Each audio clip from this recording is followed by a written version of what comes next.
5 weeks after my last visit with my daughter Kim and my lover Mark, I was still euphoric from that encounter. Mark and I called each other every other day and had phone sex several times. Unfortunately, I couldn't visit our daughter during that time due to their busy studies. But we have already planned a longer weekend Thursday through Sunday in the next 3 weeks. On Monday, my daughter called and said that her next semester must be paid within the next week, or she would have to leave college. I said I would talk to her dad. When my husband got home late that night, I asked him why our daughter's college money hadn't been paid yet. He looked me in the eye for a few seconds and told me that he would not pay for a disrespectful daughter who was stabbing him in the back. Stunned, I asked him what he meant. He simply said that he had learned that his daughter disrespected her father and, perhaps even more, disliked him. That's why he decided not to pay for her tuition. But I could pay for her from my account. Since it was late evening, I decided to call my daughter the next day. But when I tried to talk to my husband about it, he said he had said all that needed to be said. I went to bed angry with him. The next day I called my daughter and told her what her father had told me. She had no idea why her father thought she didn't love him anymore. She said she had always loved him, but I could hear the sadness in her voice. I told her I would take care of the money for school, but she should talk to her father. When I went online to our accounts, I found that most of the money in the accounts was gone. I couldn't find out where the money went. I started getting angry with my husband again and waited for him to come home. As soon as he walked in, I asked him where all our money was and how I was supposed to pay for our daughter. "Well," he said, "I have withdrawn my money. The money that is in the joint accounts is for the current payments on the house and your car. If you don't have enough, get a job. As for paying for our daughter's schooling, maybe one of your lovers can pay for that. Although I don't think your college lovers will have enough money. Maybe you can charge them for your fornication, or your regular lover will give you money." My legs gave out from shock and I had to sit up. "What? What do you mean? I don't have any lovers," I said as convincingly as I could. I felt like I was tearing myself apart and I didn't know what else to say. I didn't realize he knew about my extramarital sex at all. My husband was starting to get angry. "Oh, come on. I know about your steady lover. I also know about your college lover, Mark, and I know about all the college boys you slept with the support of my ungrateful daughter. I also know that you and she shared her boyfriend. I cried because I saw my marriage fail." "I'm sorry, it was just sex," I whispered between sobs. "Just sex." "Then tell me, when was the last time you had sex with me and when did we make love?" I couldn't truthfully answer that question. He continued, "The last time you had sex with me was a week after your first visit to college, and it was just a pathetic sight as you lay there with your eyes closed while I did all the work. Yeah, you finished a lot, but during your third finish you yelled out the name Mark. That's when I realized something was terribly wrong in our marriage. And as for making love, it was so long ago, even I don't remember. I realized you didn't have time or need for me between all that phone sex with Mark and your constant lover. Yes, I have it all on video and audio, even your college threesome. I just sat there like a deer in headlights. I didn't realize that I had neglected my husband and marriage for so long. I looked into his eyes and saw how hurt he was. What a terrible wife I had been. Not that I have any interest in having sex with you after your threesome. Who knows what diseases you have now? And our daughter even encouraged you to give a shit about our marriage. She hasn't spoken to me once since she moved into the dorm. She even ignored my texts a few weeks ago. Now you know why I won't pay her tuition. She needs to get a job. Maybe she can prostitute herself like Mom. Maybe together you can earn enough to pay for college." He said it with pain and anger. I just sat there and cried. Now I'm going to get some sleep. Over the last couple days, I've moved most of my stuff into the guest room.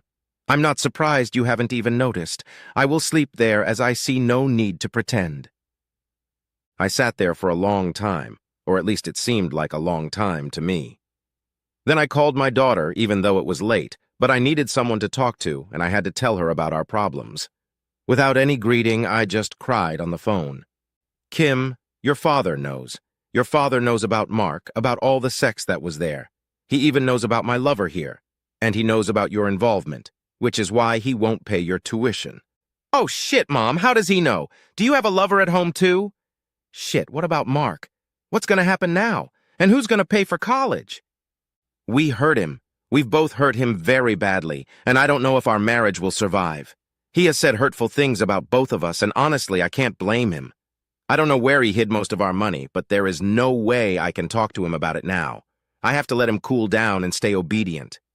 Maybe I can save our marriage, but I wouldn't bet on it at this point. I'm not sure you should call him right now. He told me that you've been neglecting him since you moved into the dorm and even ignoring his messages. So please stay calm. Oh, and tell Mark not to call me. I can't see him or any of the other guys anymore. And I don't think your boyfriend Bob will ever be welcome here. My life is falling apart. There's no other word for it. I had it all, a loving husband who provided for both my daughter and me in every way. He made enough money that I didn't have to go back to work after our daughter Kim was born. We weren't rich, but we had a comfortable life with a nice home, and I didn't have to worry about money. Okay, sometimes I had to argue with my husband, but most of the time I got my way. We had a varied sex life, but it had dwindled in the last few years because my husband had gotten promoted several times and had to work late more often. Maybe that was the reason I was vulnerable to the advances of my longtime lover, Billy. With my high libido, I thought I could have a lover without hurting my husband. I thought I could have my cake and eat it, and my husband wouldn't suffer for it. It would even improve my personal life with him. How silly that sounds now. Then came the time when our daughter moved away to college, and I visited her there for 2 weekends. The first weekend I met Mark at a fraternity party I attended with my daughter. I spent time in bed with him, and my daughter even appreciated it. What followed was 4 weeks of phone sex with Mark. During this time, I also met up with Billy, but I didn't tell him about Mark or my weekend. What I didn't realize was that I was completely neglecting my husband. On my second visit to college, I met Mark again and had sex with him and about a dozen of his friends throughout the weekend.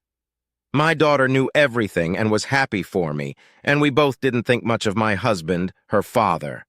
We were infinitely selfish. Another 5 weeks after my second weekend away, my life fell apart. My husband stopped paying for college and told me he knew about my lover, but my downfall didn't end there. I spent the rest of the week in a fog. I called my daughter several times and we cried together. I can honestly say that I never wanted to hurt my husband. I just didn't think about what would happen if my husband found out. Today I realized that I was living in my own fantasy world where I could have everything. My daughter said she was coming home for the weekend and we should sit down and talk to him. I wasn't sure if it would help me, but maybe it could repair her relationship with her father. Mark called once after that, but I disconnected him. Even Billy, who I saw usually twice a week, didn't cross my mind. He texted me a few times asking to come over, but I told him once that I had issues to work out and I would contact him later. My husband was not showing up at home in the evenings. At first I thought he was having sex with other women, but then I saw sports clothes in the hamper. I remembered that I had seen it before, but I didn't think about it then. Well, that shows where my mind was. Then came the weekend. Kim came over Friday afternoon and we talked. I even told her about Billy, the one secret I had kept from her. When my husband arrived late that night, my daughter ran up to him, hugged him, and yelled several times, "I'm sorry." He just patted her on the back and said, "We'll talk in the morning," and went to the guest room. I know this indifference hurt her, but she said she understood. After a sleepless night, we met in the morning at our dining room table. After looking at my daughter and I for a few seconds, he simply said, "Who wants to start talking? What do you both have to say about this mess?" My daughter and I had discussed it the night before and thought it would be best if she mediated, despite her role in it. "Dad, first I want to say that I'm sorry we hurt you so badly. We both, Mom and I, truly love you, and that has never changed. We know that our actions show something different." My husband only grumbled but didn't say anything, so my daughter continued. "You know that I was always my mother's best friend, not just a child. She shared a lot of her life with me, so I also know a lot about your marriage. Yes, we even talked about sex and your sex life." At these words, my husband looked at me surprised and angry. I couldn't look him in the eyes for long, so I lowered my gaze to my hands. I remembered what I had told my daughter over the past few years, and it didn't paint a good picture of my life with my husband. Worse than it was. My daughter continued, "My mother told me that over the years your sex life suffered. You started working longer hours and were often tired. I know that she started using toys to fulfill her sexual needs because she didn't want to pressure you. I didn't know that she had an affair with Billy a few years ago. She told me last week that she started exploring her sexuality with him to improve your sex life together." Until then, she spoke in a normal voice, but looked at me accusingly. But looking back, I never saw any improvement, at least not that she told me. She always told me that she was sexually unsatisfied and didn't get attention from you. That was the main reason I agreed to her affair with Mark on her first visit. I thought it would fulfill her needs in the long run and not hurt you in any way. I knew she had been in contact with him over the following weeks, and I even knew she wanted to meet him again. However, I did not know how intense their calls and conversations were. I found out after talking to Mark. Yes, I talked her into meeting him again the second weekend she came to college. It wasn't meant to be a long-term affair. I knew she'd had sex with more than just Mark, though I didn't know about the threesome the first night. But after that, I just figured it wouldn't hurt anyone if she let her hair down all weekend. At those words, she lowered her eyes and blushed, but continued. "Yeah, I let her fuck my boyfriend Bob. Somehow it seemed normal for the bond between my mother and me." After she finished, we sat in silence and pondered what she had said. I began to cry and realized that it would take a miracle to save the marriage. After a long pause, my husband turned to me and coldly asked if I had anything to add by way of explanation.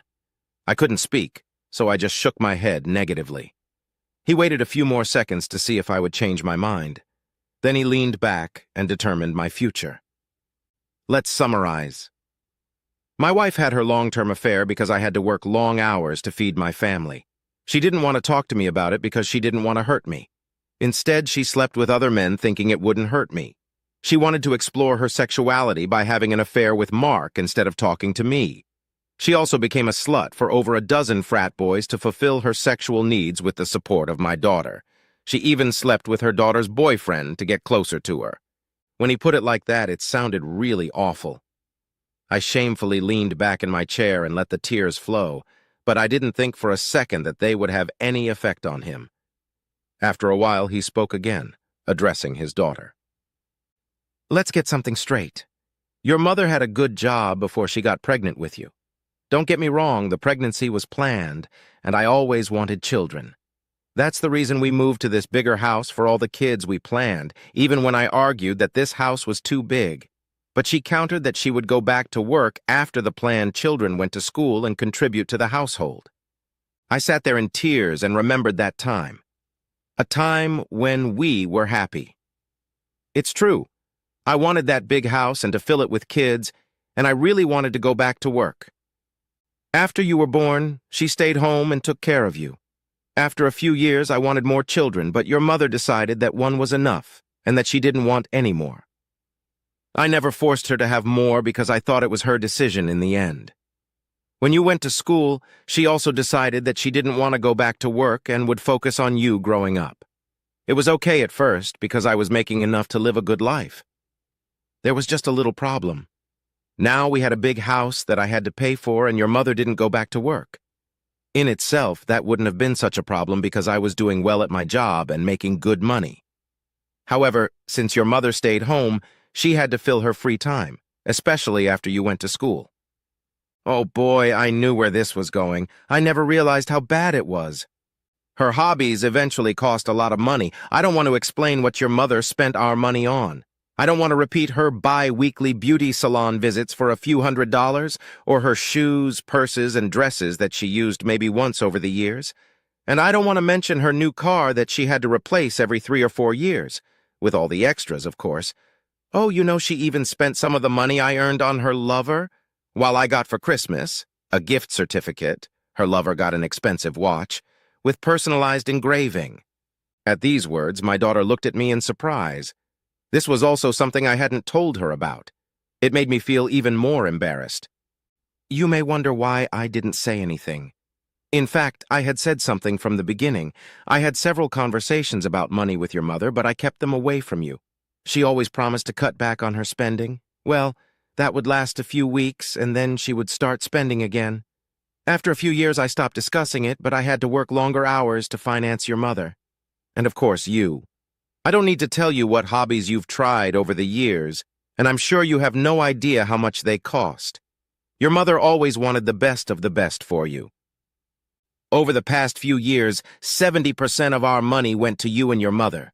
With the remaining 30%, I paid my expenses and maintained our nest. Your mother once accused me of spending $150 on a tennis racket while she spent $400 on a new bag in the same week.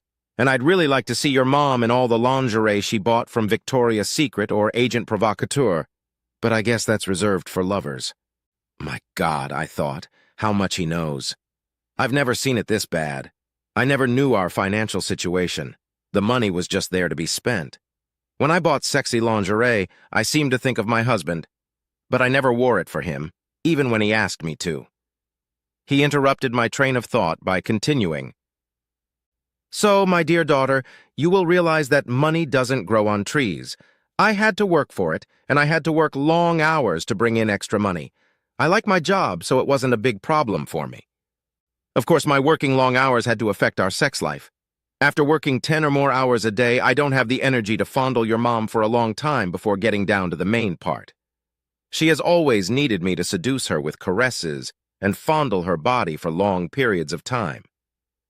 Don't get me wrong, I love foreplay, but I don't always have the energy for it. Hearing about our sex life, my daughter started to blush. She wasn't ready to talk about sex with her father, even though she had started it herself. Oh, come on, my dear daughter, there's no reason to blush. If you talked to your mother about our sex life, you must have known all this. Did your mother tell you that at the beginning of our marriage we had quite an active sex life? We did it often and sometimes several times a day. That, of course, diminished after you were born, which was fine with me. But what your mother was never, at least with me, was really adventurous. Hearing it from him this way, I wanted to object, but I couldn't. Everything he said was true. He tried to be more adventurous and try new things, but I refused.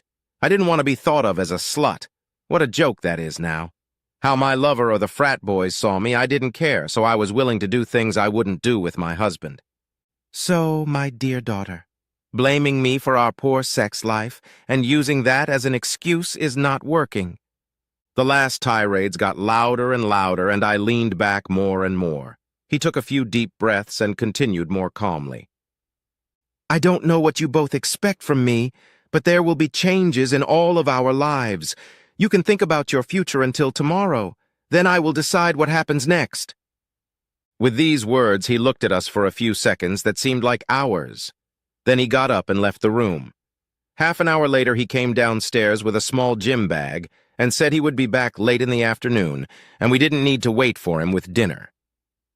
Kim and I sat at the table, looking at each other, but immersed in our own thoughts. I had always considered myself a person of high morals and a high sense of family, but coming face to face with the truth, I suddenly saw myself for who I really was. A selfish, cheating bitch.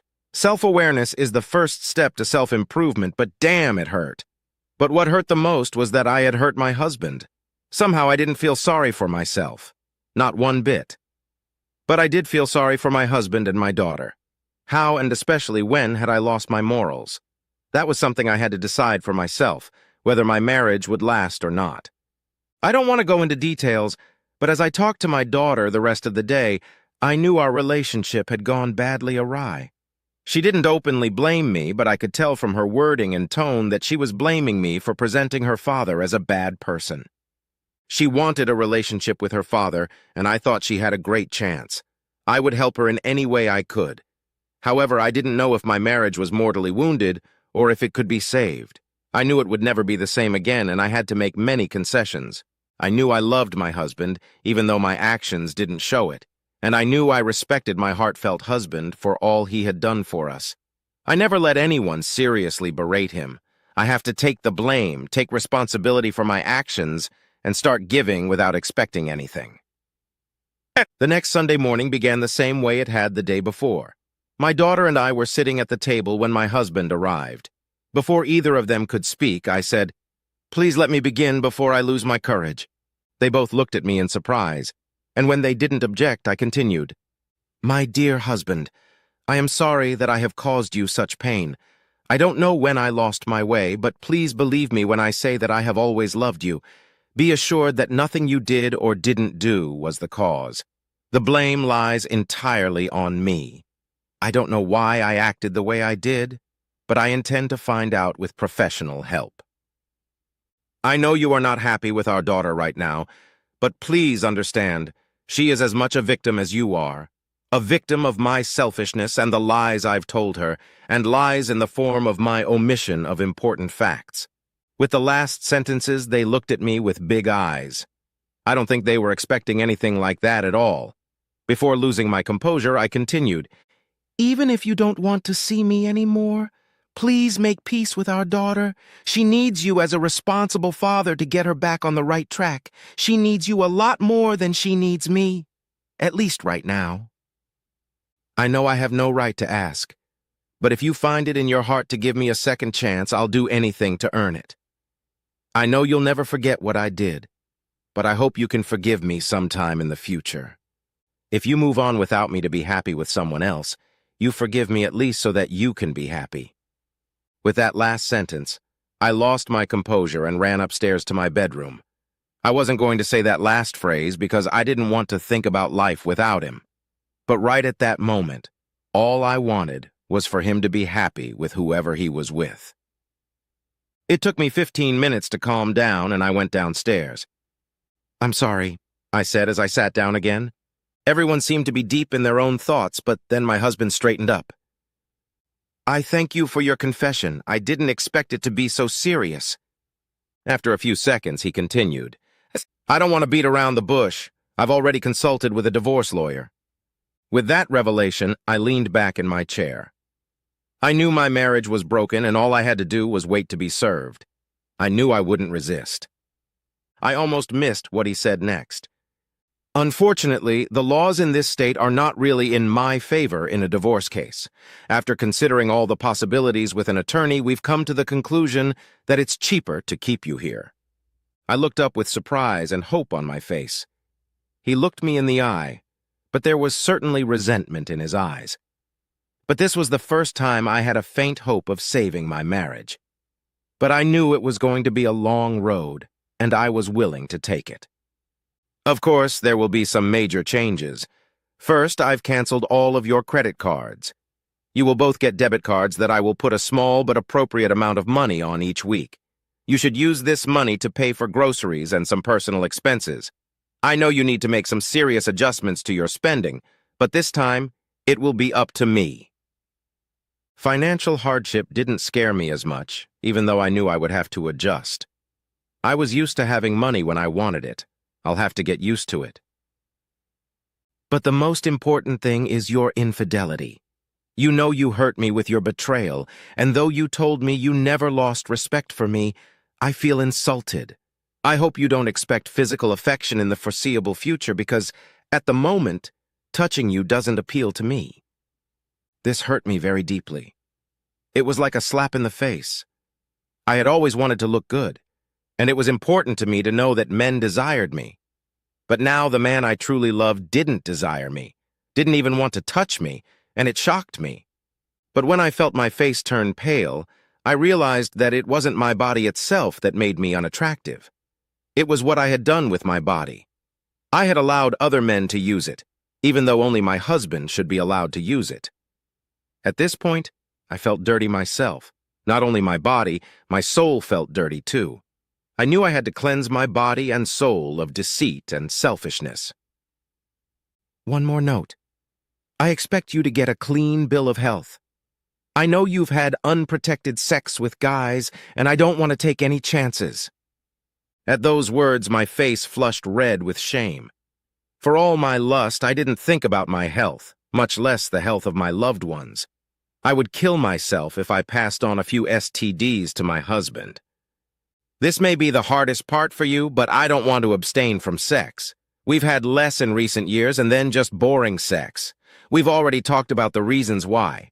However, you had a lot of adventurous sex with your lover, so now I have a hall pass for the future. I won't just sleep with any woman, but if I find someone worthwhile, I'll do it with her without regret. I won't flaunt it in front of you, and it won't be someone in our circle of friends, preferably some stranger. I'll keep it a secret, but I'll tell you if you want to know. Oh my God, he intends to cheat. Several feelings came over me: anger, pain, hatred, humiliation.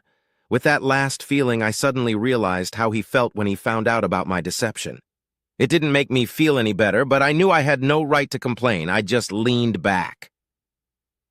Of course, if you want to continue this marriage, you must remain faithful. Otherwise, I'll divorce you. I can't take any more disrespect.